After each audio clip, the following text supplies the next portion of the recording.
बिस्मिल्लाहिर्रहमानिर्रहीम। नाज़रीन अस्सलाम वालेकुम। प्रोग्राम बदअमनी में मां आवां जो मेज़बान जावेद उस्मान बेजरानी जी। नाज़रीन असी अज करमपुर में शहर में जेकी कुछ वक्त खां बदअमनी की लहर आए उन हवाले से वीचारींदासीं।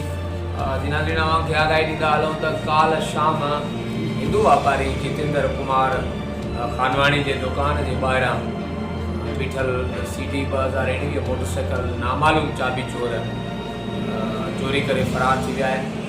उन खां अॻु में साॻे ई हिंदू वापारी जे दुकान तां तक़रीबन 3.25 लख नामालूम चोर जेके उहो दुकान तां चोरी करे ऐं उन खां अॻु में जेको आहे त अव्हांखे ॿुधाईंदा हलूं त करमपुर बाज़ार मां इलाइक़े वासी अली निदवाणी जी मोटरसाइकिल बि चाबी चोर चोरी करे फरार थी विया हुआ।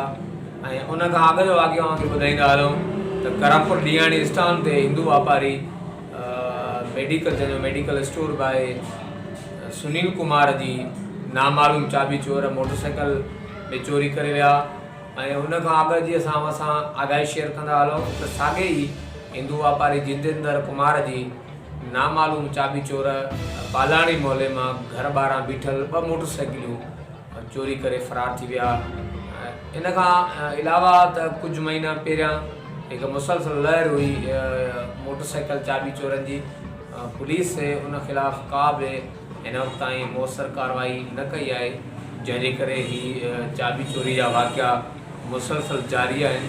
चाबी चोरी जे वाक़ियनि सबबि शहरवासी ख़ासि तरह सां हिंदू जेको तबिको आहे उहो सख़्तु परेशान आहे। जॾहिं करमपुर पुलिस इन चाबी चोरी के रोकण लाइ के भी मौसर कदम न खया आहिनि।